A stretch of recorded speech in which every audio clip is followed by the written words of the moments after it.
The Mafia boss's baby wouldn't stop crying on the plane, a tiny tyrant holding the entire first-class cabin hostage, until a single mother did the unthinkable. The infant's screams were a relentless assault, piercing through the plush interior like shards of shattered glass. Every passenger within earshot visibly flinched, shifting uncomfortably in their leather seats, or shooting daggers with their eyes toward the source of the cacophony. But none dared to voice their complaints. Not when they saw who was holding the child. Dominic Santoro sat rigidly in his seat, a monument of barely suppressed fury. His jaw was clenched so tight it threatened to crack diamonds under the pressure. The custom-tailored black suit, usually an extension of his darkly imposing presence, now seemed to constrict around him, a gilded cage trapping a beast. His normally cold, calculating eyes, the eyes of a predator sizing up its prey, held a flicker of something foreign, something unsettling. Panic. Raw, unfiltered panic. The baby, his son, continued to wail, tiny fists flailing helplessly against Dominic's unyielding chest.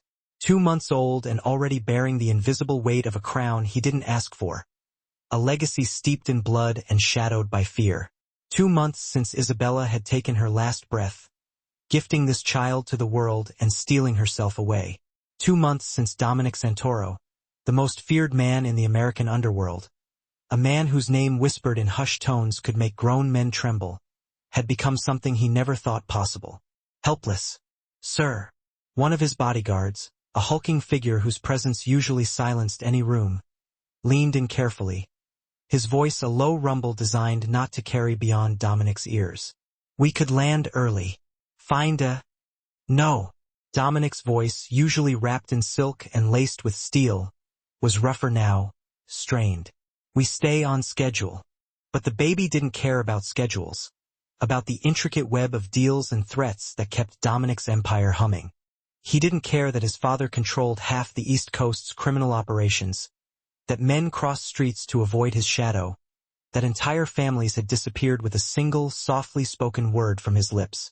The infant only knew hunger, discomfort, and the aching absence of the warmth he'd known for 2 precious months before it was cruelly stolen away. Dominic had tried everything. Bottles meticulously prepared by the nanny who waited anxiously at their destination. Pacifiers that the child spat out with surprising force, rejecting the plastic imposter with disdain. Rocking motions that felt awkward and clumsy in arms more accustomed to signing death warrants than soothing cries. Nothing worked. 3 rows ahead, Sarah Mitchell heard the desperate cries and felt her body respond instinctively. Her breasts ached with sympathetic letdown, the milk threatening to soak through the nursing pads she still wore, a cruel reminder of what she'd lost. She closed her eyes, forcing down the familiar wave of grief that always accompanied that thought. 6 months. It had been 6 months since she'd last held her own daughter, Emma. 6 months since that tiny, perfect heart had simply stopped beating in the dead of night. No explanation, no warning. Sudden infant death syndrome, the doctors had said, their words clinical and cold, as if putting a name to the nightmare somehow made it hurt less. Sarah had been heading home from a grief counseling conference in New York, desperately trying to piece her shattered life back together. She was a pediatric nurse, or at least she had been. After losing Emma, she couldn't bring herself to return to the NICU, couldn't bear to watch other people's babies thrive while hers lay cold and still in the ground. The crying intensified, escalating into a frantic, desperate wail, and Sarah felt tears prick her own eyes. She knew that sound, the desperate, hungry plea of an infant who needed something primal, something only a mother could provide. Her hands trembled as she gripped the armrests, knuckles white. "Miss, are you all right?" The flight attendant paused beside her, her brow furrowed with concern. Sarah looked up, then back toward the source of the distress. "That baby, he sounds... I'm a nurse. Maybe I can help." The attendant's expression shifted to something between relief and skepticism, a delicate dance between professional courtesy and a deep-seated fear of interfering with a passenger clearly used to getting his way. "The passenger has been quite firm about not wanting assistance, but if you'd like to try, I suppose it couldn't hurt." Sarah unbuckled her seatbelt before she could second-guess herself, propelled by an instinct she couldn't ignore. She followed the attendant down the aisle, each step a drumbeat against the silence of the cabin.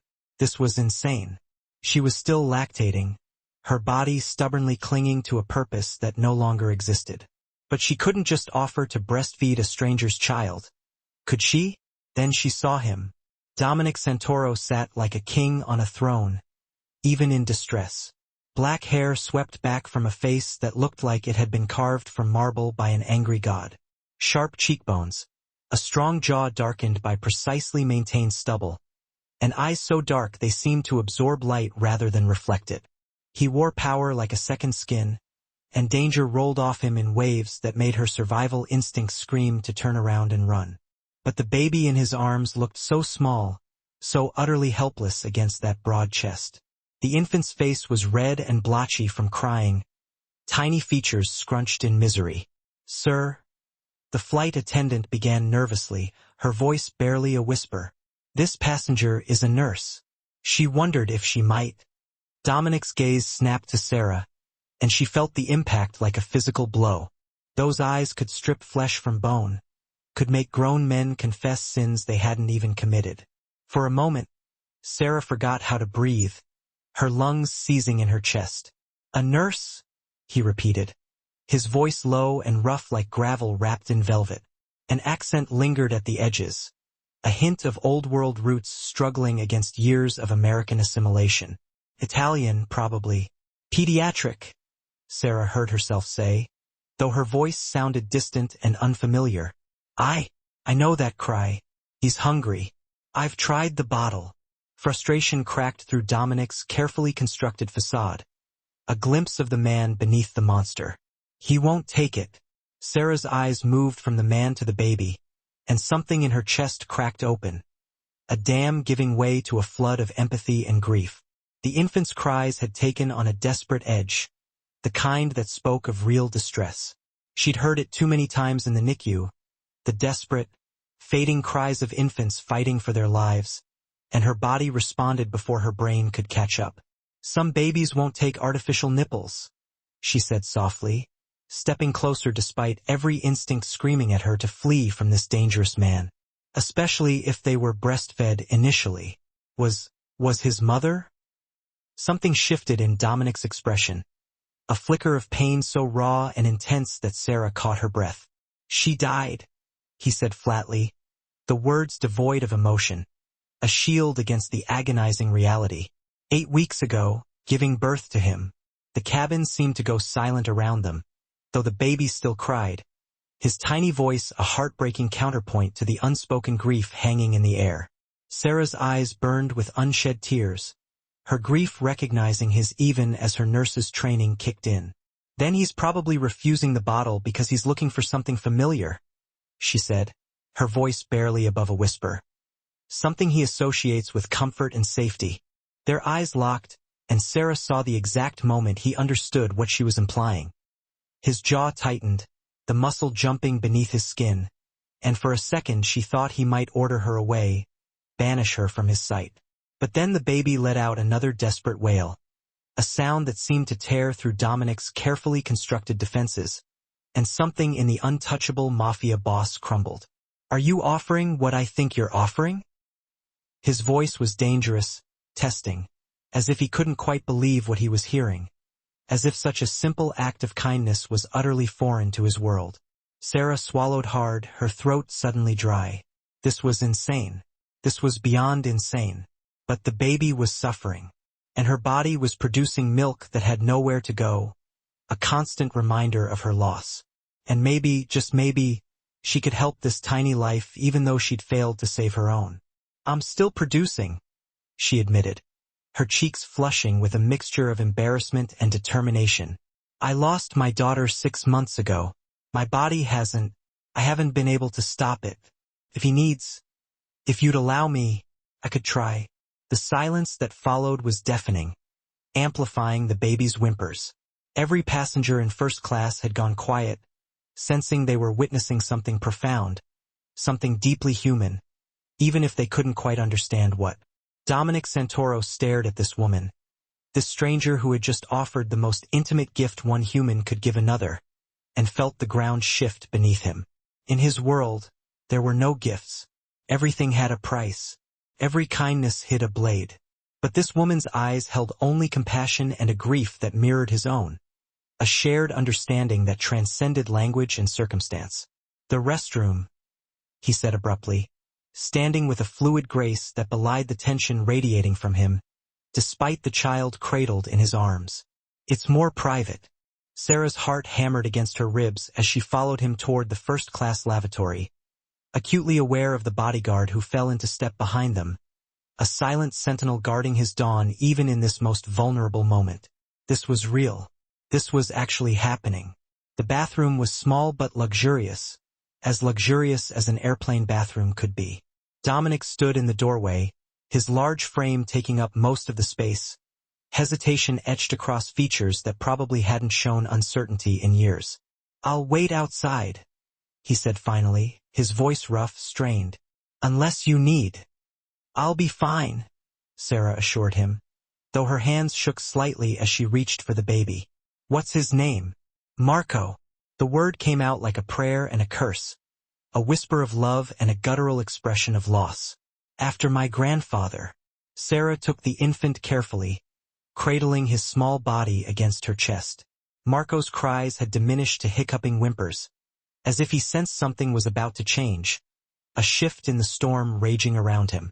She looked up at Dominic, at this dangerous, powerful man who had just entrusted her with his most precious possession, and saw a vulnerability that took her breath away, a raw, exposed nerve hidden beneath layers of steel. "I'll take care of him," she promised, her voice filled with a fierce protectiveness she hadn't known she still possessed.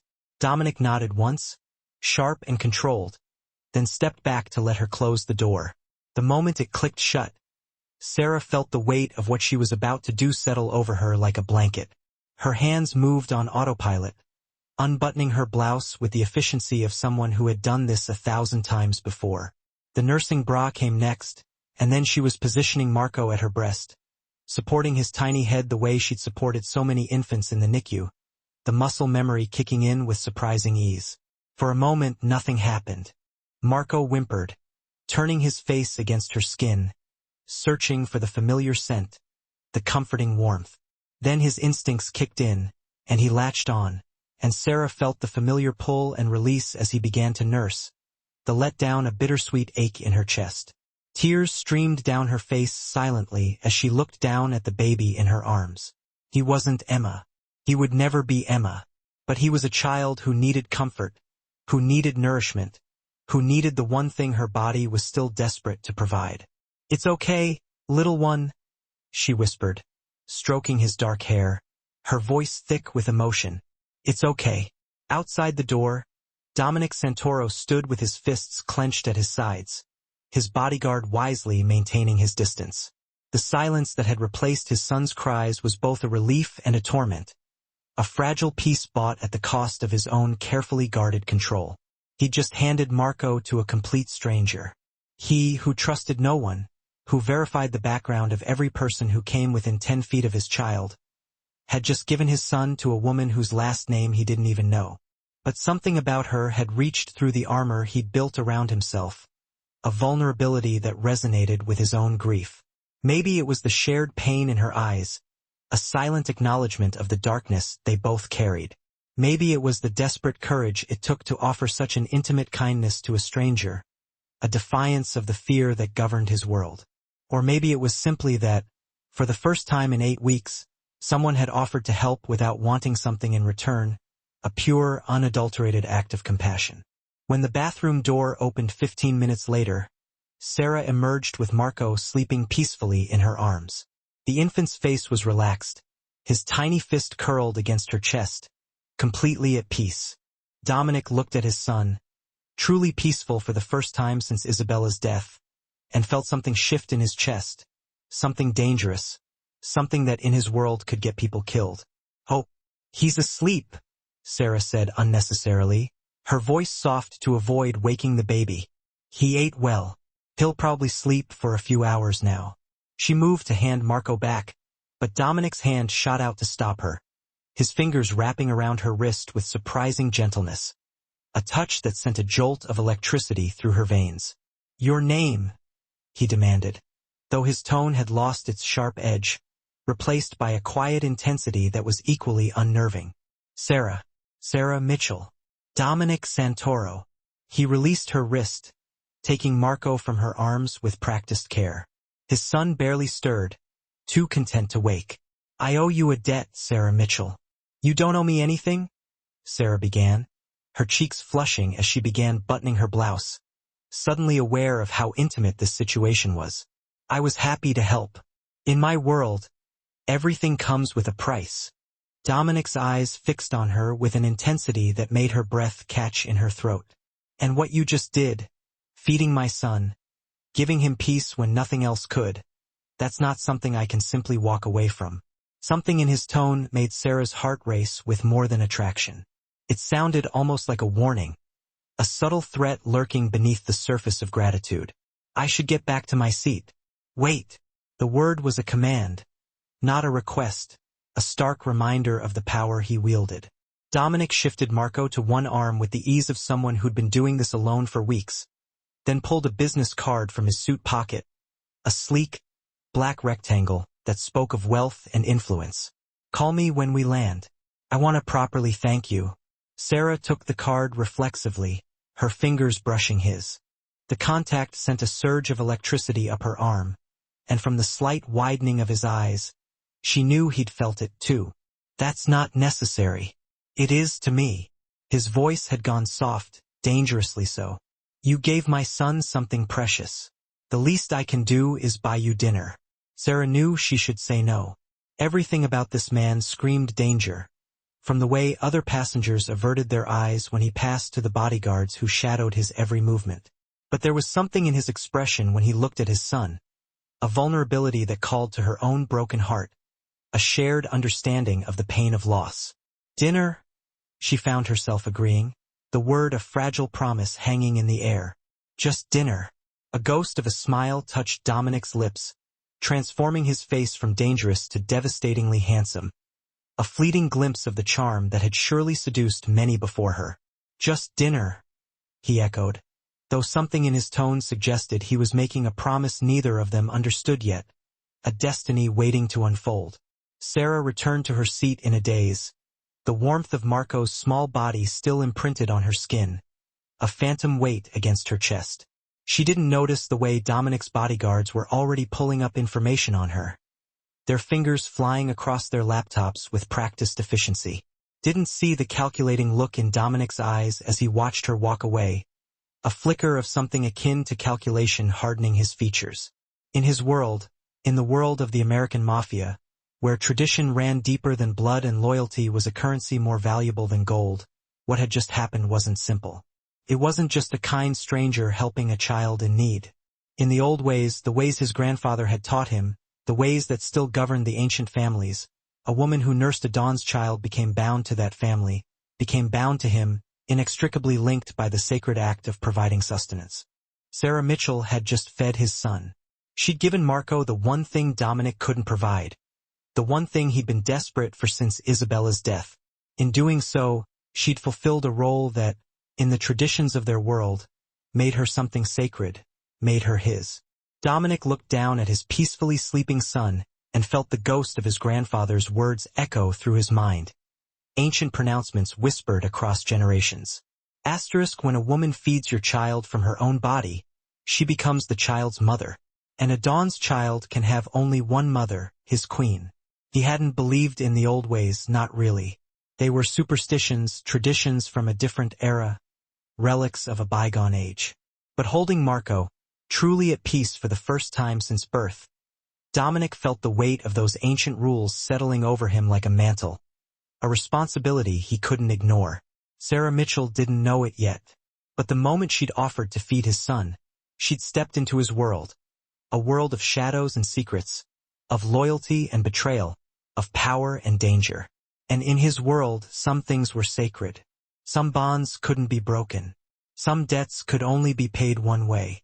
The plane continued its journey through the clouds, carrying two broken souls toward a destiny neither had seen coming, a collision course set by grief and guided by ancient traditions.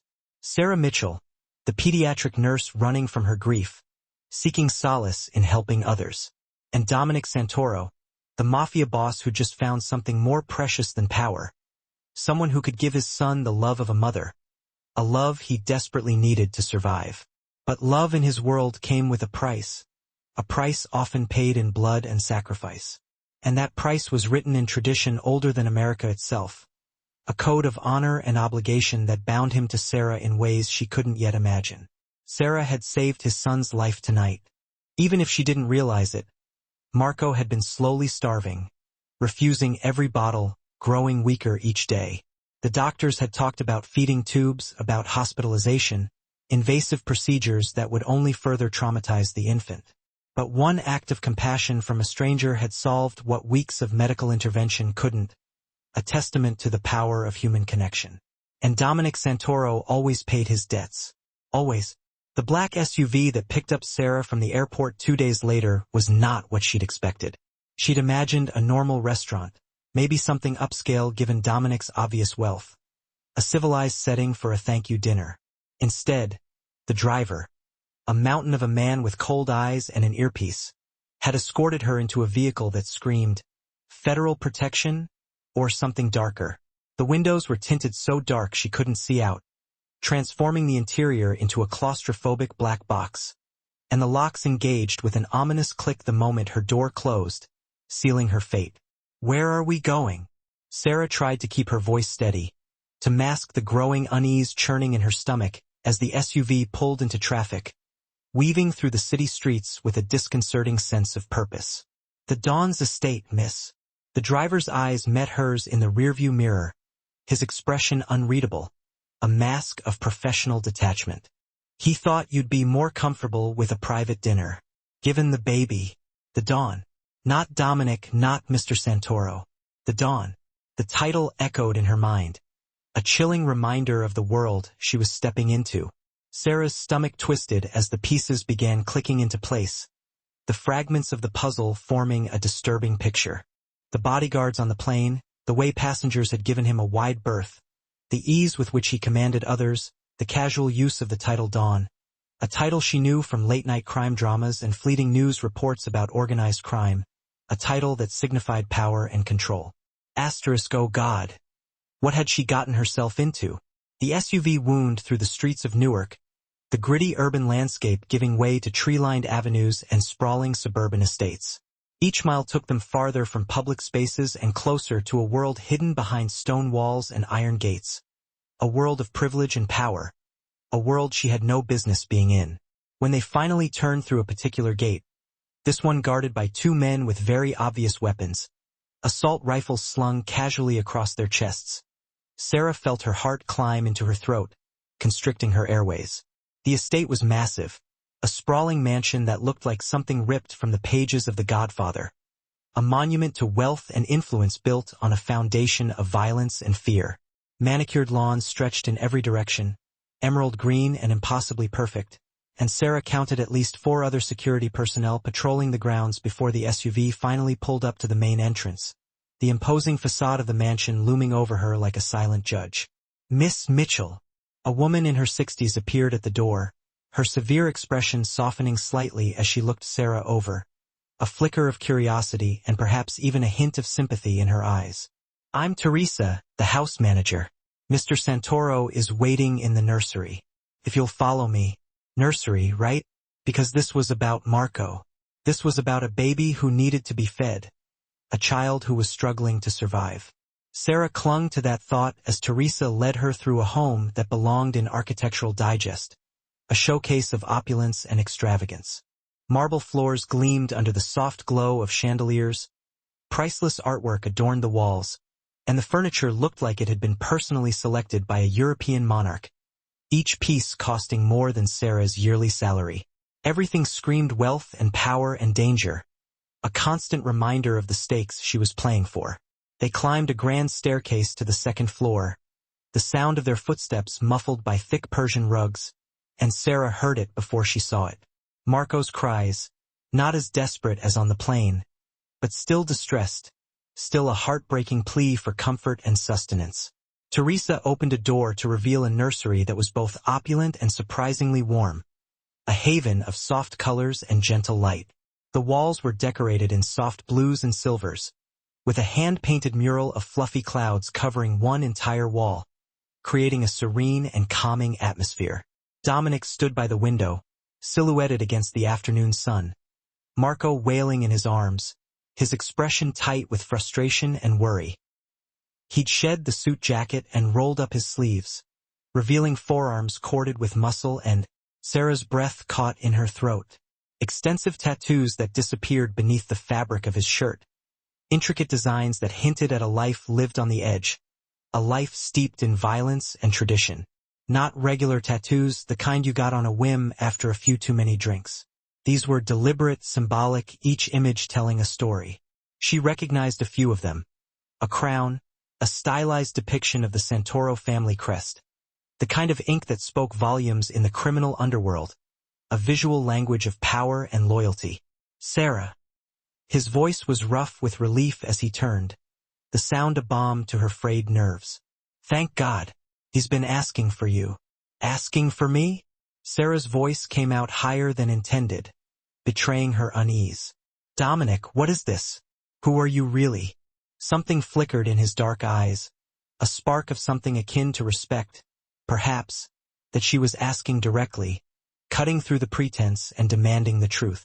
He gestured to Teresa, who slipped out silently, closing the door behind her, leaving Sarah alone with the most dangerous-looking man she'd ever met and his crying infant, trapped in a gilded cage. I think you already know, Dominic said quietly, still rocking Marco, his movements jerky and uncoordinated. You're smart, Sarah. You've put the pieces together. You know what I am. You're with the Mafia. It wasn't a question, but a statement of fact, a reluctant acceptance of the reality that had been slowly dawning on her. I am the Mafia. At least, I'm the head of the Santoro family. We control most of the operations from here to Boston. Shipping, construction, waste management, some legitimate, some... He paused, his expression hardening. Less legitimate. Sarah backed toward the door, her hand fumbling for the handle, desperate to escape this suffocating atmosphere of wealth and danger. I need to leave. This was a mistake. Marco needs you. Dominic's voice stopped her. Not because it was commanding or threatening, but because it was broken, laced with a raw desperation that tugged at her heartstrings. Look at him, Sarah. Really look. Against her better judgment, Sarah did. The baby in Dominic's arms was thinner than he'd been on the plane, his tiny body fragile and weak. His cries had a weak, almost plaintive quality to them that made her nurse's instincts scream alarm. Dark circles shadowed his tiny eyes, and his skin had lost the healthy flush infants should have, replaced by a pale, almost translucent pallor. What happened? She was moving forward before she could stop herself, drawn to the child's distress like a moth to a flame. He looked fine 2 days ago. He won't eat. Dominic's jaw clenched, the muscle jumping beneath his skin, a physical manifestation of his frustration and helplessness. Not the bottle, not anything. He took 1 bottle the night we landed, and since then he's refused everything. The pediatrician wants to hospitalize him, put in a feeding tube. His voice cracked, the carefully constructed facade of the Mafia boss crumbling under the weight of his paternal love. But I can't do that to him. He's already lost his mother. If I could give him what he needs, I would. But you can't, Sarah finished, understanding flooding through her. She reached for Marco, and the moment the baby was in her arms, his cries diminished to whimpers, a fragile peace settling over him. He turned his face against her chest, rooting instinctively, searching for the source of comfort and nourishment. Oh, sweetheart, you're so hungry, aren't you? She murmured, stroking his soft hair. I'm so sorry. Dominic ran a hand through his hair, the uncharacteristic gesture making him look younger, more vulnerable, the mask of the Mafia boss slipping to reveal the frightened father beneath. I know this isn't fair to you, Sarah. I know I have no right to ask, but when I saw how he responded to you on the plane, how peaceful he was, Sarah, I haven't seen my son peaceful since the day he was born. Not once. Sarah looked from the baby in her arms to the man before her, this terrifying, powerful, dangerous man who was also a desperate father trying to save his child. A man who had built his empire on fear and intimidation, now begging for help with a sincerity that cut through her defenses. She thought of Emma, of how she would have moved heaven and earth to keep her daughter alive, how she'd have begged, borrowed, or stolen anything that could have prevented that terrible morning, that devastating loss. "This is insane," she whispered, the words a mantra against the rising tide of chaos and fear. "I know you're a criminal. Yes, I should run out that door and never look back." "Probably," he admitted, his voice raw with honesty. "But he needs to eat." Sarah looked down at Marco, whose whimpers had turned to hiccuping sobs as he continued to search for sustenance, his tiny body trembling with hunger. "And I can help him. I'll pay you." Dominic spoke quickly, urgently, his words tumbling over each other in his desperation. "Whatever you want, a salary, a house, anything. Just help him. Please." He, Dominic Santoro, the dawn of one of the most powerful mafia families in the country, a man who clearly wasn't used to asking for anything, who probably ruled his world with absolute authority, was begging her to save his son, offering her his entire kingdom in exchange for a single act of kindness. "Can you give us privacy?" Sarah asked quietly, her voice barely above a whisper. Dominic nodded and moved toward the door, his footsteps heavy on the plush carpet. But Sarah's voice stopped him, a fragile thread of courage in the face of overwhelming odds. "Wait. I need to know something first." She met his eyes directly, refusing to look away, despite how intimidating he was, despite the darkness she saw swirling within them. "On the plane, you said I'd stepped into your world, that what I did created some kind of debt. What did you mean by that?" A muscle in Dominic's jaw ticked, a telltale sign of the tension he was holding within. For a long moment, he didn't answer, his silence stretching out between them like a taut wire, and Sarah thought he might not, that he would protect the secrets of his world at all costs. Then he sighed, the sound heavy with the weight of tradition, a burden he carried with him every day of his life. "My grandfather was born in Sicily," he began, his accent thickening slightly as he spoke of his heritage, the cadence of his words shifting to reflect the rhythm of his ancestors. "He brought the old ways with him when he came to America, built this family on those traditions.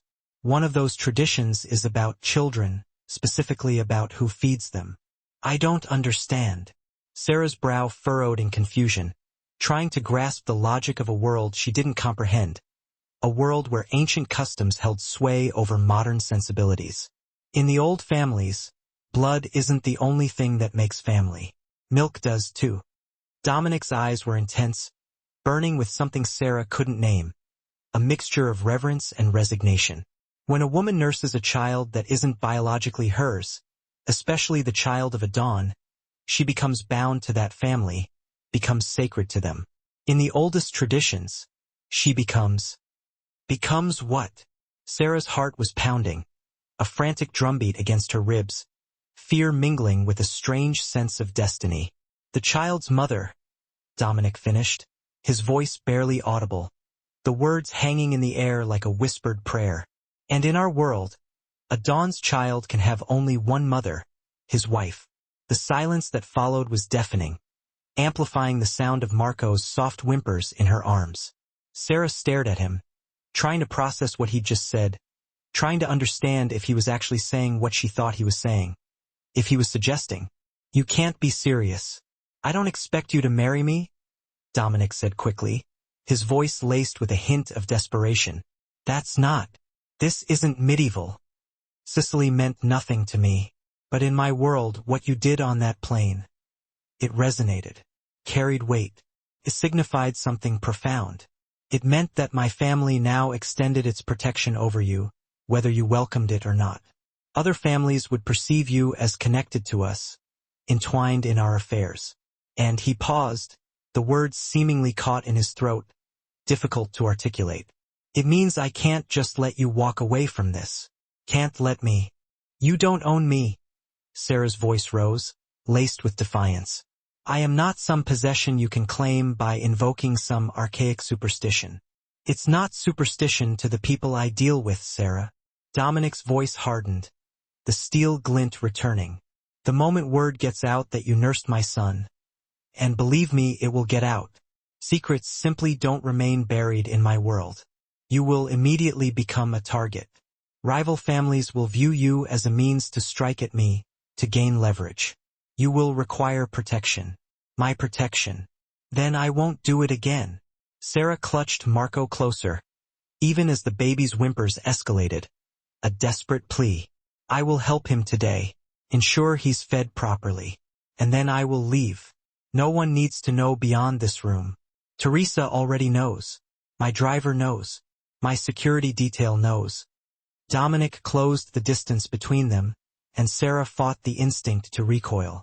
And in approximately 3 hours, when my underboss arrives for his weekly report, he'll know too. By tomorrow, every family from here to Chicago will be aware that Dominic Santoro's son has a wet nurse. That's how swiftly information disseminates in my world. The current Sarah, ever-flowing. Then tell them I'm just an employee, a hired nurse. Nothing more. It doesn't function that way. Frustration colored his tone. A raw edge of exasperation. The symbolism matters. The act itself carries significant weight. You gave my son something precious, something incredibly intimate. In the eyes of the old families, that renders you precious. It makes you mine to protect. I'm not yours. But even as the words left Sarah's lips, Marco let out a desperate, heart-wrenching cry, and she felt her body respond, the milk letting down despite her tumultuous emotional state. The baby sensed it, too, rooting more frantically against her shirt, driven by instinct.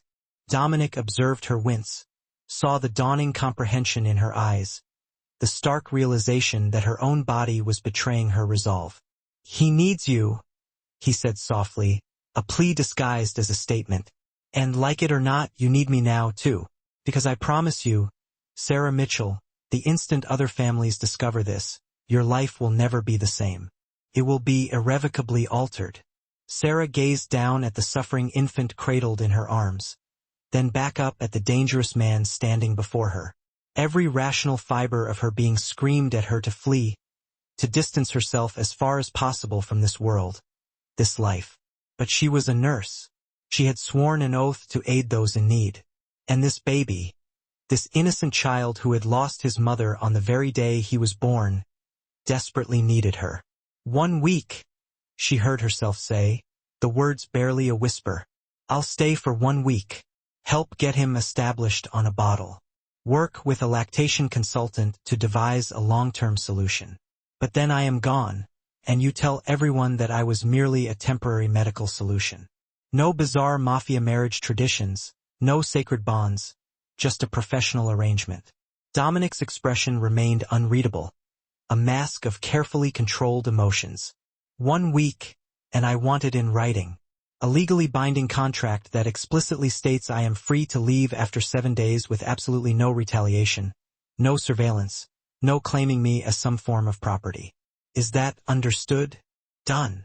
He retrieved his phone from his pocket, his movements swift and decisive. I'll have my lawyer draft it within the hour. Sarah nodded, not trusting herself to speak, to articulate the myriad of anxieties swirling within her. She turned away from him, seeking solace in the plush rocking chair positioned near the window, a silent sanctuary. Privacy, she repeated, her voice barely audible. This time, Dominic departed without further argument, pulling the door closed behind him with a soft click. Sarah heard the distinct sound of someone being posted outside. Of course, he did. He likely had guards stationed everywhere, vigilant eyes watching her every move. But for now, she was alone with Marco. Okay, little one, she whispered, her hands trembling as she unbuttoned her shirt. Let's get you fed. Marco latched on immediately, his desperate suckling gradually subsiding into the rhythmic pull of a contented infant. Sarah closed her eyes, tears streaming silently down her face as she gently rocked him. This was wrong on so many levels. She was nursing a crime lord's baby, seated in a mansion acquired with blood money, ensnared by traditions older than the nation itself. But God, it felt right to hold a baby in her arms again. To feel needed, to feel as though perhaps, just perhaps, she could save this one, even though she had failed to save Emma. Outside the door, Dominic leaned against the wall, listening intently to the silence that signaled his son was finally eating. Finally at peace. He pulled out his phone and initiated a call. "Luca, I need you here now, and bring the lawyer. Immediately." He paused, listening to his underboss's rapid-fire response. "Because we have a situation. The baby has a wet nurse." He could practically hear Luca's shock reverberating through the phone line. In their world, everyone would instantly grasp the implications, the significance of such an arrangement. "Yeah," Dominic continued, his voice grim, devoid of warmth. "I know precisely what the traditions dictate. That's precisely why we need the lawyer. I need to determine how to protect her without—" He stopped, hesitant to utter what the old ways would demand, what his grandfather would have insisted upon without a moment's hesitation. When a woman nurses a Santoro child, she becomes a Santoro wife, not through a formal ceremony or legal documentation, but through an act far older and more binding than any contract, through the sacred act of sustaining the family's heir. Dominic had assured Sarah that he did not expect her to marry him, and he meant it. He didn't believe in coercing women into anything. Traditions be damned. But he also knew, with a chilling certainty, that in the eyes of every old-school family from New York to Sicily, the moment Sarah Mitchell had put Marco to her breast, she had become the Santoro family's queen, whether she desired the crown or not. And that meant that Dominic had to protect her, had to publicly claim her under his protection before rival families decided to make their own moves, had to make it unequivocally clear that harming Sarah Mitchell was tantamount to declaring open war on the entire Santoro family. He simply had to figure out how to accomplish that without driving her to despise him in the process. Inside the nursery, Sarah cradled Marco as he nursed, completely oblivious to the fact that she had just become the most valuable and most endangered woman in the American underworld. Unaware that Dominic Santoro's rivals were already formulating plans, discerning opportunity in this unexpected development. Unaware that the man stationed outside the door was already beginning to fall for her, drawn to her courage and compassion in ways that profoundly terrified him. Because in his world, love was a vulnerability. Love got people killed. But his son needed her. And increasingly, Dominic was acknowledging that he needed her, too. 1 week, she had said. 7 days to get Marco eating properly, and then she would walk away. Dominic stared intently at the closed nursery door and made a pivotal decision that would irrevocably alter everything. He would grant her the week, allow her to believe that she could leave, allow her to feel secure enough to lower her guard. And in that allotted time, he would demonstrate to her that despite the inherent darkness of his world, despite the blood staining his hands, he could be precisely what she and Marco required. Because 1 week wasn't going to be sufficient. Not nearly sufficient for any of them. For days into Sarah's self-imposed 1-week deadline, the mansion had transformed into a peculiar semblance of home. She had been assigned a bedroom suite adjacent to the nursery for convenience. Teresa had explained, though Sarah suspected it was more about maintaining her proximity and ensuring her security. The rooms were exquisite, decorated in soothing creams and shimmering golds, with a bathroom that boasted a tub large enough to swim in. Everything exuded opulence and comfort, and captivity. Sarah spent the majority of her time in the nursery with Marco, feeding him every 3 hours, becoming attuned to his individual rhythms, witnessing him gradually regain the healthy flush that all babies should possess. Dominic was present for nearly every feeding, seated in the corner chair like a silent sentinel, observing his son nurse with an expression that twisted something deep within Sarah's heart. He never pressured her, never overstepped boundaries, but his presence was constant and increasingly magnetic. "He's gaining weight," Sarah said on the 4th evening, Marco sleeping peacefully in her arms after his feeding, a picture of serenity. "Another few days, and he'll be strong enough to begin transitioning to expressed milk and bottles." "Good." But Dominic's tone lacked enthusiasm. He appeared tense, tightly wound. His jaw clenched in that distinctive manner that she was beginning to recognize indicated he was withholding something. "What's wrong? We need to talk." He rose from his chair, moving to close the nursery door more securely, ensuring their privacy. About the situation, Sarah's stomach plummeted, a sudden premonition of impending doom. What situation? Word got out. He ran a hand through his hair, disrupting the flawlessly styled black strands. About you. About what you're doing for Marco. And? 3 families have already reached out, making inquiries. Inquiries? Polite ways of asking if I have formally claimed you. If you are under my protection as merely an employee or as something more. His eyes met hers, dark and intense, holding her captive. And what did you tell them? That you're mine. The words emerged rough, possessive, a declaration of ownership. That anyone who lays a hand on you answers to me. Sarah should have been incensed. Should have vehemently protested against being referred to as his. But something about the fierce protectiveness resonating in his voice evoked a sense of safety rather than confinement. So, I'm a prisoner here. You're protected here. Dominic advanced closer, and Sarah's pulse quickened, her breath catching in her throat. There's a distinct difference. You can leave. I signed the contract, remember? But if you leave, I can't guarantee your safety. The Moretti family has already expressed a desire to meet the woman nursing the Santoro heir. Why would they want to meet me? Because you're valuable. He halted just short of touching her, close enough that she could discern the flecks of gold in his dark eyes, the intricate details she had begun to catalog. In the old ways, the woman who nurses the Don's child wields almost as much power as the Don himself. She's sacred, protected, and... He hesitated, the words catching once more. And if something were to happen to me, you and Marco would be the logical successors to assume control of the family. The words fell like heavy stones between them, shattering the fragile peace of the nursery. That makes you dangerous to my rivals and valuable to my allies. Sarah's arms tightened protectively around the sleeping baby. This is insane. This is my world. Dominic's voice softened, a hint of remorse creeping in. I'm sorry you got pulled into it. But Sarah... He paused, visibly wrestling with an internal conflict. I'm not sorry you're here. The confession hung suspended in the air between them, charged and dangerous.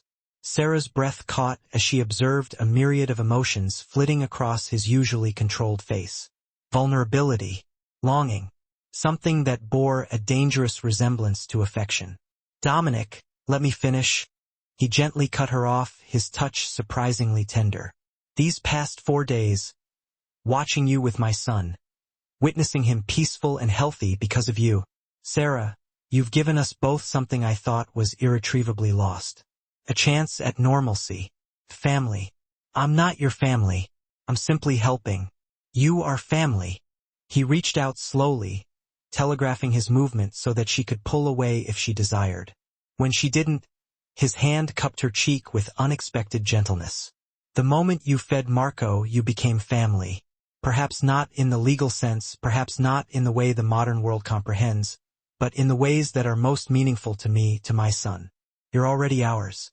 Sarah knew she should pull away, should remind him of their agreement, of the 3 days she had remaining before her departure. Should definitely not be leaning into his touch like a flower reaching for sunlight. This can't happen, she whispered, the words a futile protest against the undeniable pull. But her body betrayed her words, swaying imperceptibly closer to him, drawn by an irresistible force. Why not? His thumb caressed her cheekbone, and Sarah felt the calluses there. A tangible reminder that this man was not merely a suit-wearing executive, but someone who knew how to use his hands, how to fight, how to survive. Because you're dangerous. Because your world is violent and dark, and I've already lost. Her voice broke, the pain still raw and visceral. I can't lose anyone else. I can't bear to watch someone else die. Understanding flooded Dominic's expression, a dawning realization. Emma. Sarah flinched, recoiling slightly. How do you know about? I had you investigated. He stated it without apology, a simple fact. The moment you offered to feed Marco on that plane, I instructed my people to pull every available detail about you. I know about your daughter, about the SIDS diagnosis, about the fact that you haven't worked since it happened, that you've been in grief counseling, that you're attempting to rebuild a life that feels impossibly broken. Sarah should have been furious about the blatant invasion of privacy, should have slapped him and stormed out of the room. But instead, she felt oddly relieved that he knew, that she didn't have to articulate the gaping wound in her heart, the pain that never truly subsided.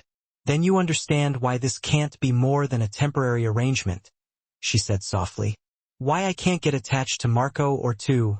She stopped, unable to complete the sentence. Or to me.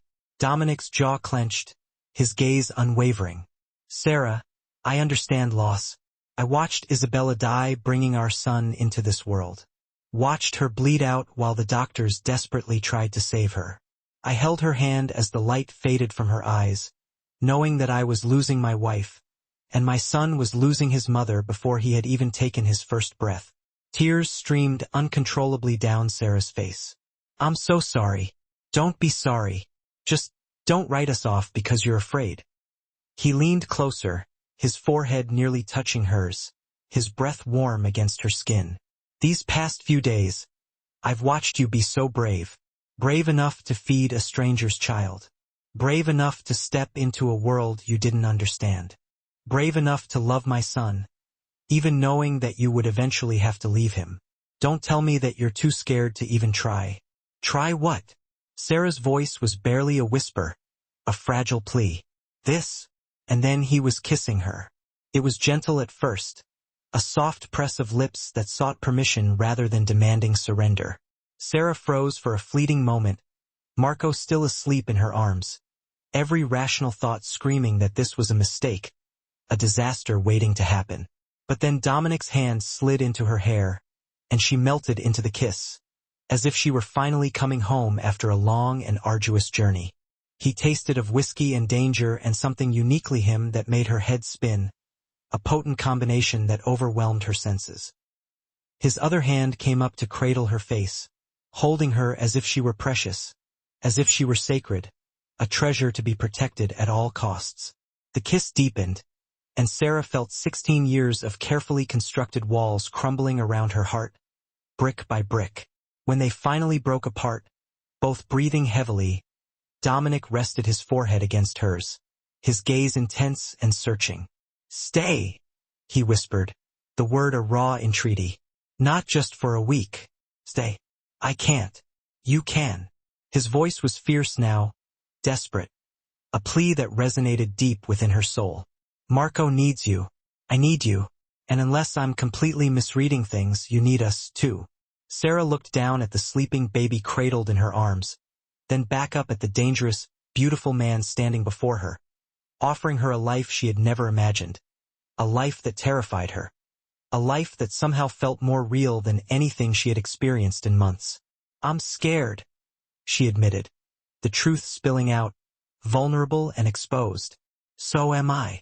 Dominic kissed her forehead, soft and reverent, a promise of protection. But I'm more scared of letting you walk away. Before Sarah could respond, Marco stirred, letting out a small whimper, a soft cry of distress. She automatically began rocking him, maternal instincts kicking in, taking over. Dominic watched them, and the expression etched on his face stole Sarah's breath, rendering her speechless. Possessive and protective, and filled with so much longing that it physically hurt. Let me put him down, she said softly, breaking the silence. Together, they moved to the crib, a massive piece of carved wood and soft linens that likely cost more than Sarah's car.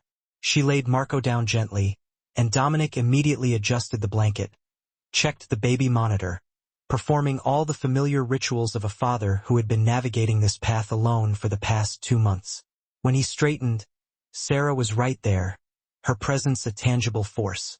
And suddenly, the air between them was charged once more, crackling with unspoken desires. The nursery lights were dimmed, casting long shadows across the room. Marco's soft breathing was the only sound, a lullaby in the stillness. They were alone in this bubble of domesticity, a fragile sanctuary from the chaos outside. and Sarah felt the last vestiges of her resistance crumbling, giving way to an overwhelming surrender. "I should go to my room," she said, but didn't move an inch, rooted to the spot.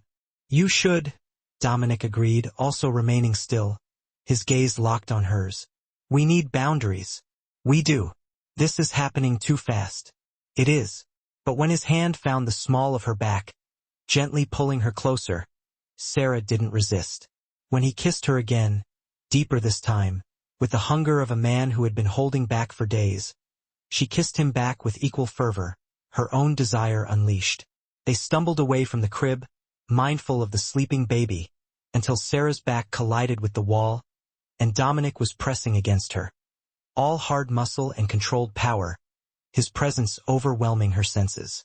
"Tell me to stop," he murmured against her lips, his voice hoarse with longing. "I should, but will you?" Sarah looked up into his eyes, those dark, dangerous eyes that somehow made her feel safer than she had in months, and made a decision that would irrevocably alter the course of her life. "No." The word was barely out before his mouth was on hers again, and Sarah forgot all the logical reasons why this was a terrible idea, a path fraught with danger. Forgot about his criminal empire, about the violence, about the fact that she had known him for less than a week. All she could feel was his warmth, his strength, the way he held her as if she were something precious that he had been searching for his entire life, a missing piece finally found. When they finally broke apart, both panting, Dominic rested his forehead against hers, his grip still firm. "3 more days," he said, his voice rough. "Your contract gives you 3 more days before you're free to leave." "Yes. If you still want to leave after that, I won't stop you. I'll honor our agreement." His hands framed her face, forcing her to meet his gaze, his eyes holding a mixture of hope and trepidation. "But Sarah, I'm going to spend those 3 days convincing you to stay. I'm going to show you that what we could have, what we could be, it's worth the risk. And if I still want to leave?" Pain flickered across his features, a brief glimpse of vulnerability before he masked it once more. But he nodded, his jaw tight with determination. "Then I'll let you go. I'll ensure that you're protected. Set you up somewhere safe where the other families can't touch you. But I'll let you go." Sarah searched his face, scrutinizing his expression, looking for any sign of deception, of manipulation, for any hint that this was a trap, a carefully orchestrated plan. But all she saw was honesty and a vulnerability that this powerful man probably revealed to no one else. "Okay," she whispered, her voice barely audible. 3 days. Something fierce and possessive flashed in Dominic's eyes, a primal instinct surfacing. 3 days, he repeated, echoing her words. Then he kissed her once more, soft and reverent, a promise of things to come, before forcing himself to step back, creating a necessary distance. "Get some rest. Marco will be hungry in a few hours." Sarah nodded, her lips still tingling from his kisses, and slipped out of the nursery, her legs feeling shaky as she walked the short distance to her room, her mind spinning with everything that had just transpired. She had kissed him. She had agreed to allow him to attempt to convince her to stay. She was falling for a man who likely had more blood on his hands than she ever wanted to know about. But God help her, when she was in his arms, none of that seemed to matter. Sarah locked her bedroom door and leaned against it, one hand pressed against her racing heart, trying to regain control. 3 days. In 3 days, she would either be walking away from the first man who had made her feel truly alive since losing Emma, or she would be stepping fully into a world that terrified her, a world of danger and violence and ancient traditions. She didn't know which option scared her more. Down the hall, Dominic stood in the nursery, watching his son sleep peacefully. For the first time since Isabella's death, he felt something other than overwhelming guilt and grief. He felt hope. He felt the stirrings of something that might be happiness, a flicker of light in the darkness. Sarah Mitchell had walked into their lives like an angel, offering salvation when he had been drowning, lost in a sea of despair. And now he had 3 days to make her understand that this connection between them wasn't solely about Marco needing a mother, or about ancient traditions binding them together through an act of necessity. It was about the undeniable fact that when he looked at her, He didn't see the broken nurse running from her grief, haunted by the ghosts of her past. He saw his future. He saw the woman who could stand beside him, who was strong enough to survive in his world, who could love his son as fiercely as he did. He saw his queen. The problem was that Sarah didn't see herself that way. Not yet. She still perceived herself as the woman who had failed to save her daughter, as someone too broken to take on something as immense as loving them. Dominic retrieved his phone from his pocket and sent a text message to Luca. Cancel all meetings for the next 3 days. I am not to be disturbed unless the city is literally burning to the ground. 3 days to convince Sarah Mitchell that despite the darkness, despite the inherent danger, despite every rational reason she had to run, she belonged here with them, in this strange, fractured family that was somehow becoming whole again. 3 days to make her fall in love with them. Dominic Santoro had built an empire through sheer force of will and ruthless determination. Surely he could win one woman's heart in 3 days. As Marco let out a soft sigh in his sleep, Dominic made a silent vow. He would give Sarah every possible reason to stay, and absolutely no reason to leave. He would show her the man beneath the title, the father beneath the dawn, the heart that lay concealed beneath the armor. And if she still chose to leave after that, then he would have to let her go even if it ultimately destroyed him. But first, he would fight like hell to make her want to stay. The game was on, and Dominic Santoro never lost. Not when it mattered this much. Sarah woke to chaos. The explosion shattered the pre-dawn silence, violently rattling windows throughout the mansion, shaking the very foundations of the building. She bolted upright in bed, her heart hammering in her chest, and her first, instinctive thought was, Marco!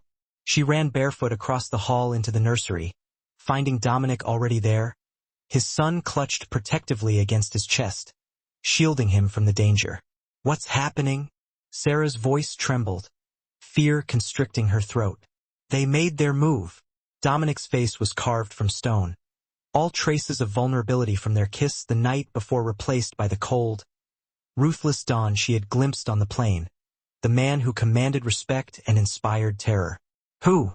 The Morettas. They just bombed my warehouse on the docks.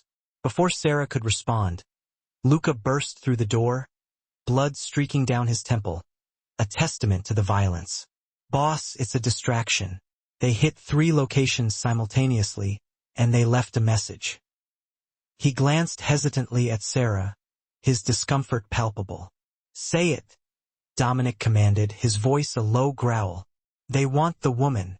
They said if you don't hand over the Santoro's wet nurse by midnight, they'll level every property you own. The room spun around Sarah, the weight of her responsibility crushing her. This was her fault. Her presence had painted a target on this family, drawing the enemy's fire. Give me to them. The words tumbled out before she could stop them. A desperate offering. If it will end the war. No. Dominic's voice was absolute, brooking no argument, a final decree. He handed Marco to Teresa, who had appeared silently in the doorway, a guardian angel in the chaos. Take him to the safe room now. Then he was in front of Sarah, his hands gripping her shoulders with barely controlled intensity, his touch both possessive and protective. Listen to me very carefully. You are under my protection. That means I would burn this entire city to the ground before I let anyone take you. Do you understand? Sarah saw it then, the monster that everyone feared, the ruthless Don who commanded an empire. His eyes had turned black and cold, devoid of all warmth, his entire body radiating lethal intent, but his hands on her shoulders remained gentle, a surprising contrast, even as fury rolled off him in waves, a palpable force. They'll kill you, she whispered, her voice laced with fear, terrified of what he was willing to sacrifice for her. They'll try. A dangerous smile curved his lips, a hint of the darkness that resided within him. They'll fail, but Sarah... His expression softened fractionally, revealing a glimmer of the man she had begun to care for. I need you to trust me. Can you do that? She should say no. Should demand that he allow her to leave, to end this cycle of violence before more innocent people died. But looking into his eyes, seeing the fierce protectiveness that burned there, She found herself nodding, her fear momentarily overshadowed by a fragile hope. Good. He pulled her close, pressing a hard kiss to her forehead, a silent vow of protection. Luca will take you to the safe room with Marco. Stay there until I come for you. Don't open the door for anyone else. No one. Dominic, I'll come back. He cupped her face, forcing her to meet his eyes, his gaze unwavering. I promise. You, Sarah Mitchell, I will come back. We have 3 days left. Remember, I'm not done convincing you to stay. He punctuated the vow with a possessive look that sent shivers down her spine, a thrilling blend of fear and anticipation. Then, Dominic Santoro was gone, barking curt orders into his phone as he strode from the nursery, a whirlwind of tailored suit and barely contained power. Sarah stood frozen, the weight of his words settling around her like a heavy cloak. It wasn't until Luca gently touched her arm that she snapped back to reality. Miss Mitchell, we need to move. Now. His voice was calm, but the urgency in his eyes was unmistakable. The safe room was a legend whispered in hushed tones amongst the staff, a fortress hidden deep within the mansion's bowels. Access was through a hidden door in the wine cellar, behind a dusty rack of vintage Barolo. It was surprisingly, almost disconcertingly comfortable. A fully furnished apartment, complete with bedrooms, a modern kitchen stocked with enough supplies to last for weeks, and even a small entertainment area, a stark contrast to the chaos raging outside. Teresa was already there with Marco, the elderly woman's face etched with worry. The baby, miraculously, was still asleep, oblivious to the dangers swirling around them. How long will we be here? Sarah asked, her voice barely a whisper as Luca secured the heavy, reinforced steel door. The lock clicked into place with a resounding thud that echoed the finality of their confinement. However long it takes, Teresa replied, her face grim.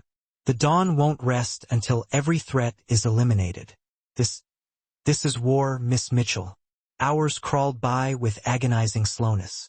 Sarah fed Marco when he finally woke, her body moving through the familiar motions of motherhood, while her mind screamed with worry. What was happening up there? Was Dominic safe? How many people were dying because of her mere presence in his life?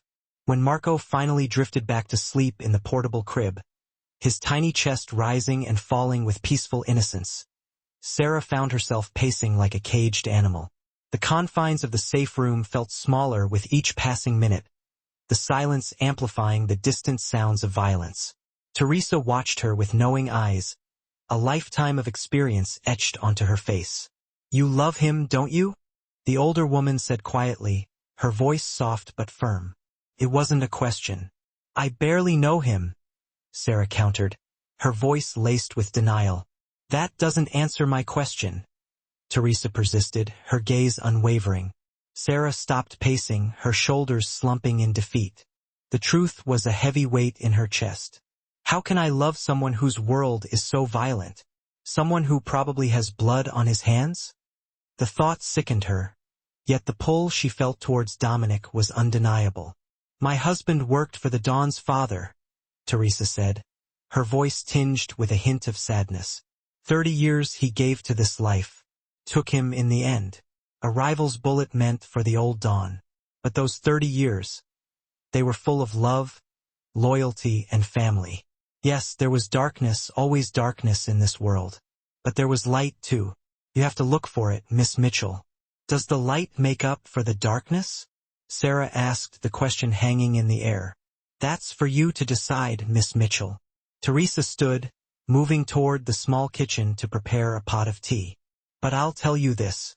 I've worked for the Santoro family for 40 years. I've seen 3 Dons come and go, and I've never seen one look at a woman the way Dominic looks at you. Like you're his salvation. Like you're the only thing keeping him tethered to the human world. Sarah was still processing those words, the weight of their implications settling heavily on her shoulders, when the lights flickered. Once, twice, then the backup generator kicked in, bathing everything in the sterile, unsettling glow of emergency lighting. What does that mean? Sarah's voice rose with panic, her hand instinctively reaching for Marco's crib. Teresa's face had gone pale, her lips pressed into a thin line. It means someone cut the main power. It means they're here. Inside the house. The sound of gunfire erupted from somewhere above them, muffled but unmistakable. The rhythmic staccato of automatic weapons mingled with the sharper cracks of pistols, creating a symphony of violence that made Sarah's blood run cold. Sarah ran to Marco's crib, scooping him up protectively. The baby woke with a startled cry, sensing the tension, his tiny body trembling against hers. Then the lights went out completely, plunging the safe room into absolute darkness. In the darkness, Sarah heard Teresa move closer, her footsteps deliberate and quiet. Heard the distinctive metallic click of a gun being cocked. "Stay behind me," the older woman commanded, her voice devoid of all grandmotherly warmth, replaced by cold, professional efficiency. More gunfire erupted, closer now, accompanied by shouting in Italian. The sounds of combat filtering down through the reinforced walls, a cacophony of destruction and death. Sarah clutched Marco tighter, tears streaming down her face, as she whispered nonsense reassurances to the crying infant. "It's okay, baby, it's okay. We're safe, mommy's here." This was her fault. All of it. If she had just walked away on that plane, if she had never agreed to be Marco's wet nurse, none of this would be happening. The door to the safe room shook with a tremendous impact. Once, twice, someone was trying to break through. "Teresa!" Sarah's voice cracked with fear. "They can't get through that door," Teresa assured her, her voice firm. But Sarah heard the tremor of uncertainty beneath the confidence. "It's reinforced steel. It would take." An explosion rocked the room, smaller than the warehouse blast, but devastating in the confined space. The force of it threw Sarah against the wall, the air filled with dust and debris. Her ears rang, and her vision blurred. Smoke poured through a crack that had appeared in the supposedly impenetrable door, a thin tendril of black snaking its way into their sanctuary. "Run!" Teresa shoved Sarah toward the back of the safe room, her face a mask of grim determination. "There's an emergency exit behind the bookshelf. Take Marco and run. Don't look back." "What about you?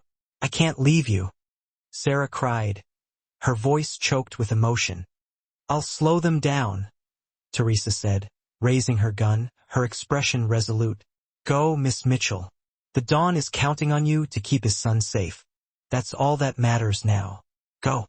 Sarah ran, Marco screaming in her arms, fumbling for the hidden latch Teresa had shown her during the safety briefing. Her fingers brushed against the cold metal, and with a desperate pull, the bookshelf swung open, revealing a narrow tunnel barely lit by battery-powered emergency lights. Behind her, she heard the safe room door finally give way with a deafening crash. Heard Teresa's gunfire once, twice, 3 times, each shot echoing in the confined space. Heard a man's voice shout in Italian, a guttural roar filled with rage. Then she was in the tunnel, running blindly through the darkness with Marco clutched to her chest, his cries muffled against her shoulder. She didn't know if she was running toward safety or into the arms of the enemy. Didn't know if Dominic was alive or dead. Didn't know if she'd ever get the chance to tell him that yes, God help her, she did love him, more than she ever thought possible. The tunnel seemed endless, the air thick with dust and the smell of damp earth. But finally, Sarah saw light ahead, a faint glimmer at the end of the suffocating darkness. She burst out into the night air, gasping for breath, finding herself in the woods behind the estate, the trees offering a meager shield. In the distance, she could see flames rising from the mansion, painting the night sky with an orange glow.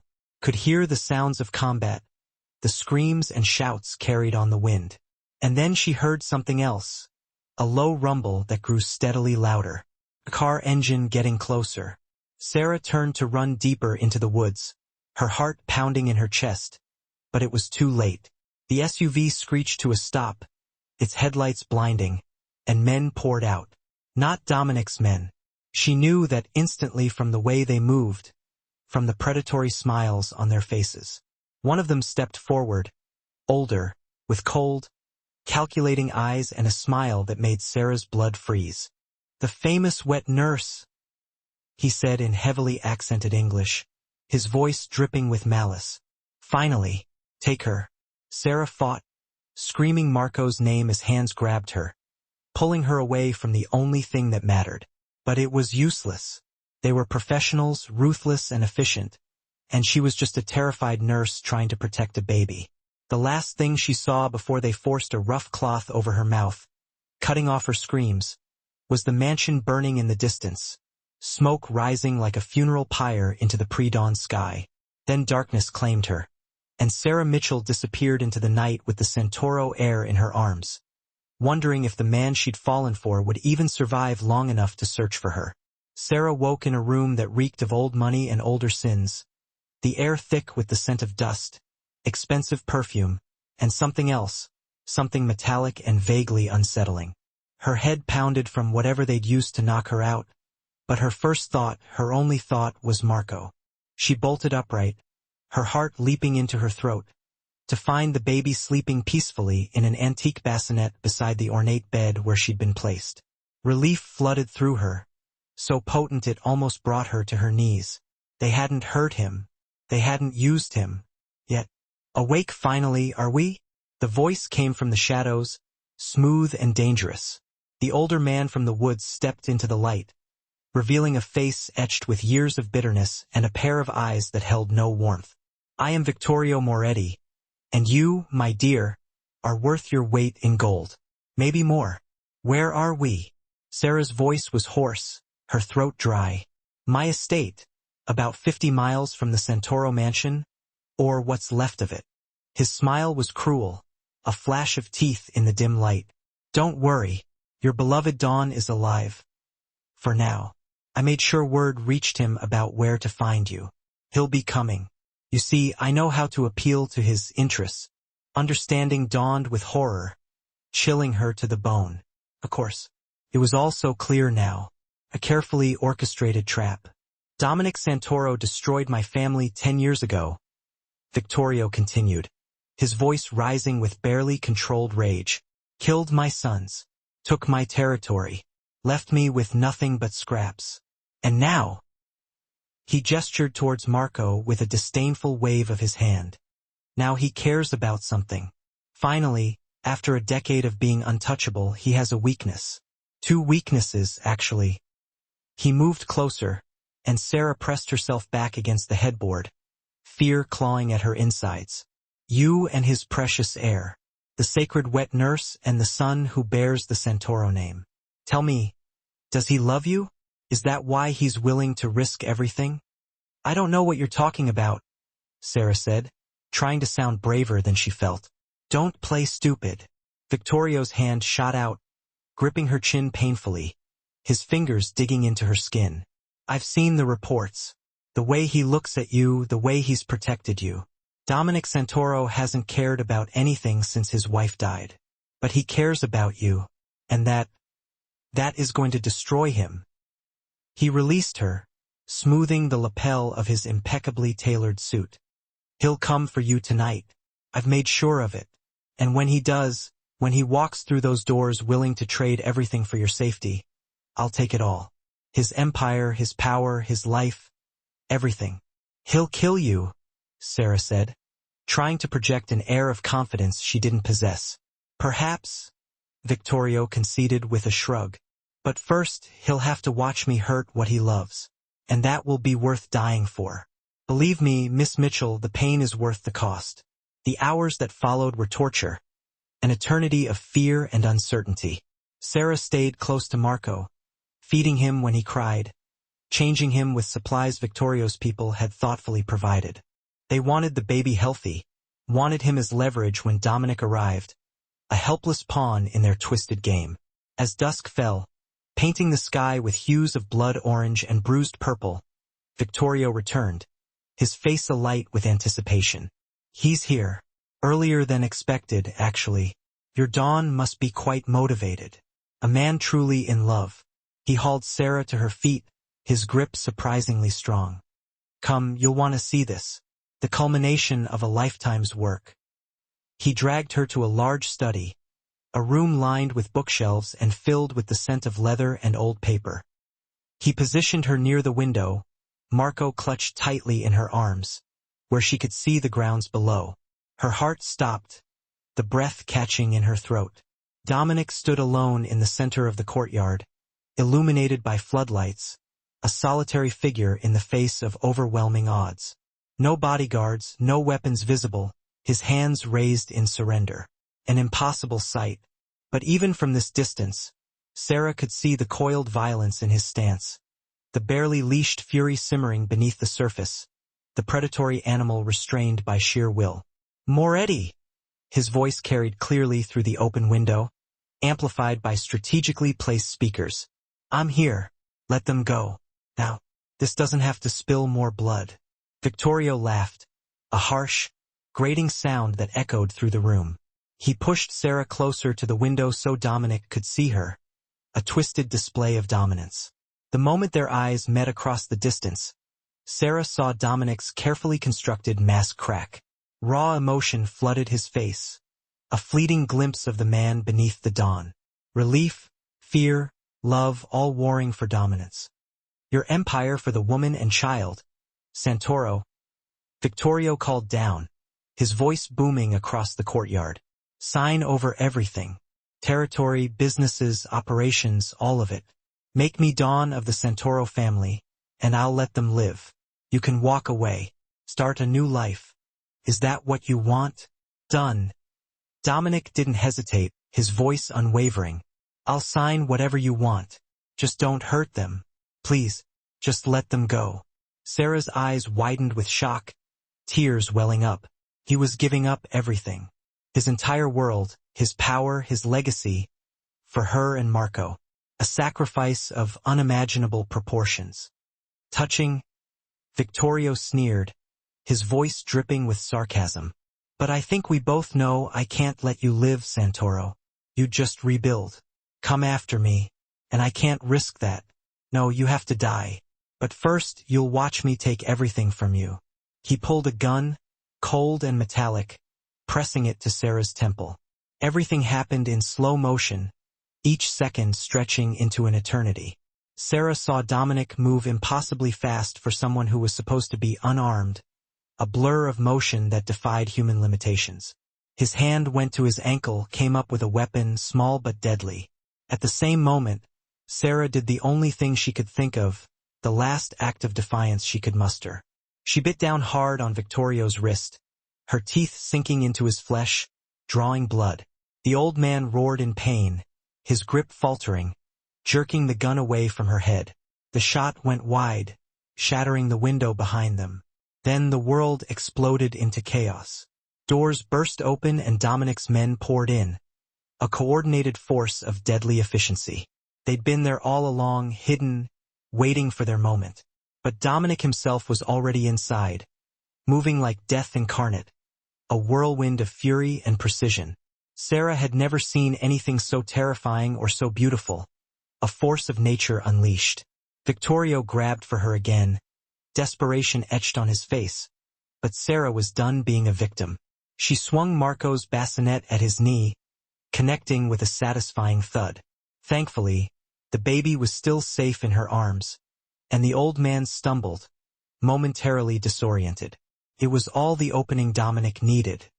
"You touched what's mine." Dominic snarled, his voice a guttural growl, and his fist connected with Vittorio's jaw with a crack that echoed through the room. The sound of bone breaking. The fight was brutal but brief, a stark mismatch of power and age. Vittorio was old, past his prime, his years of scheming and plotting no match for raw physical strength. Dominic was in his prime, fueled by fury, driven by the primal need to protect what was his. When it was over, Vittorio was on his knees, bleeding, defeated, his face a mask of pain and humiliation. "Kill me," he spat, his voice barely a whisper. "End it. Finish what you started." Dominic leveled his gun at the old man's head, his hand steady, his eyes devoid of all emotion. Sarah saw his finger tighten on the trigger, saw the cold calculation in his eyes. This was the monster, the killer, the Dawn who'd built his empire on violence, the man she'd been so afraid of. "Dominic," Sarah's voice cut through the haze of violence, a desperate plea. Don't, please. He looked at her, his gaze searching, and Sarah saw him warring with himself, the darkness battling with the man she'd come to know, the man she loved. He tried to kill you, Dominic growled, his voice rough with emotion. He put his hands on you, on my son. I know. Sarah walked closer, Marco sleeping miraculously in her arms, oblivious to the drama unfolding around him. But if you kill him like this in cold blood while I watch, you'll lose yourself. You'll become the very thing you hate. And I need you. Marco needs you. Not the dawn, not the monster. We need the man.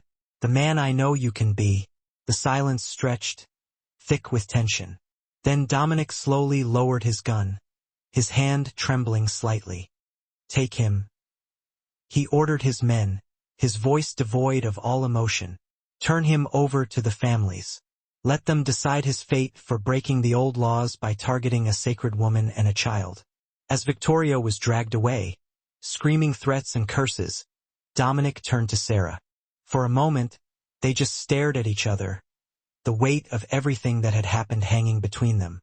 Then he crossed the distance in 2 strides, pulling her and Marco into his arms, holding them close, his body shaking. I thought I'd lost you, he whispered into her hair, his voice thick with emotion.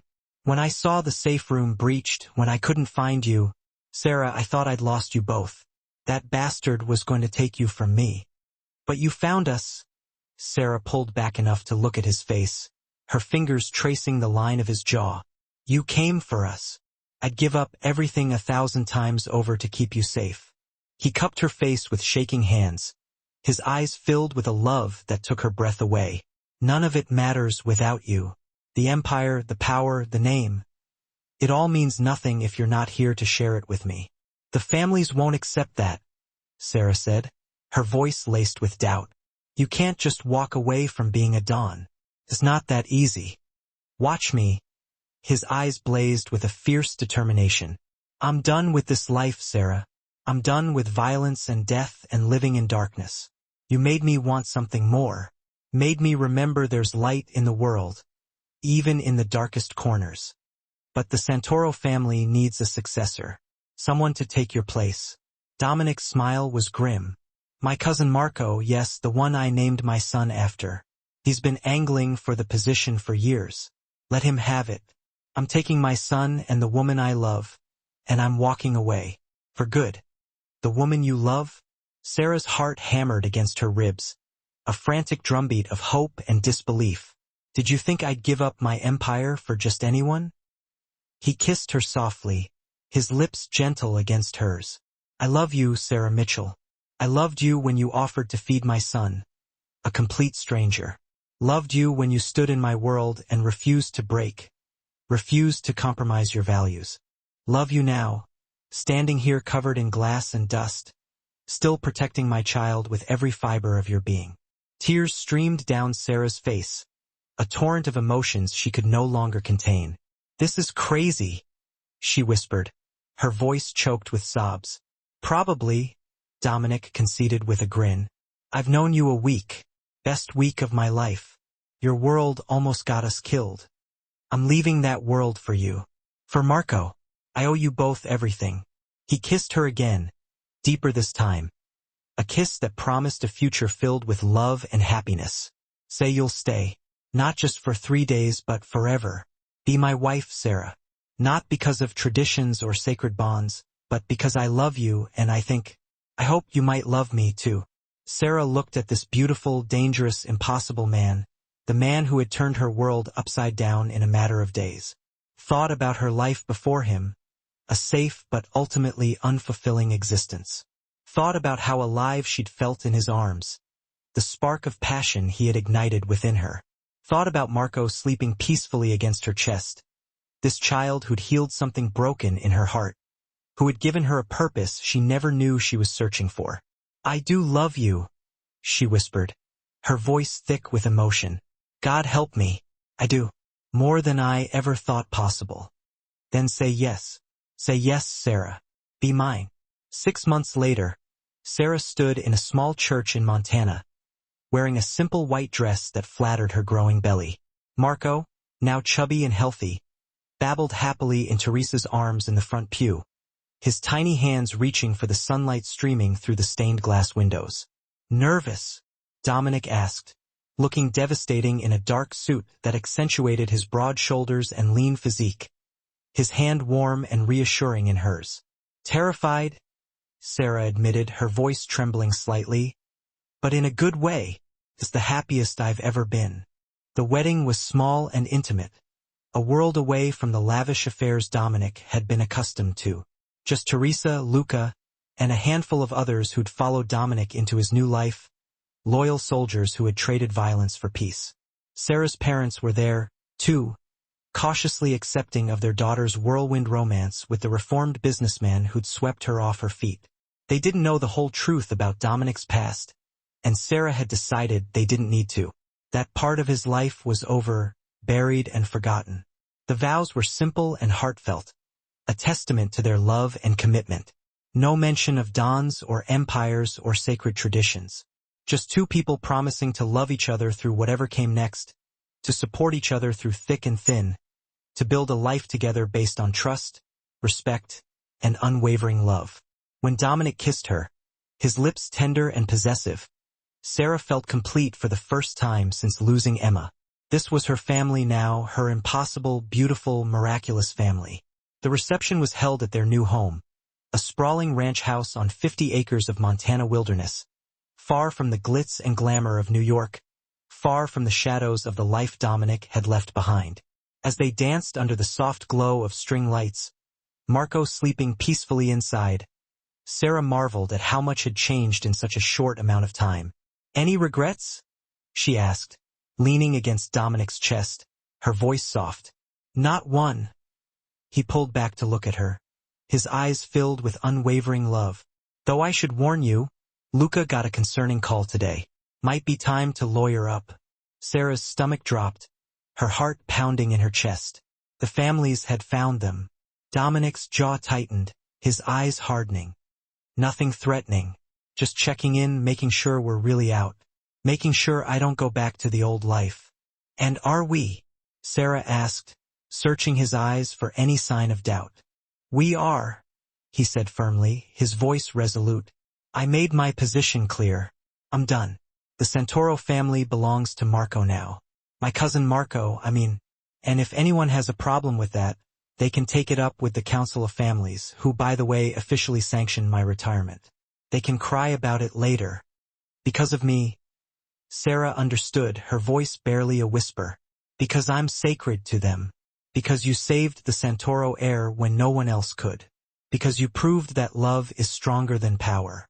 Dominic smiled, a genuine, heartfelt smile that lit up his face. "The old families respect that. They won't touch us. We are free." As if on cue, headlights appeared at the end of their long driveway, cutting through the darkness. Sarah tensed, her hand instinctively tightening in Dominic's. A single car pulled up, its engine purring softly, and a man in his 60s stepped out, well-dressed, carrying himself with an air of quiet authority. Don Calabrese, a respected elder in the organization. "Dominic," he greeted him with careful respect, his voice cordial but measured.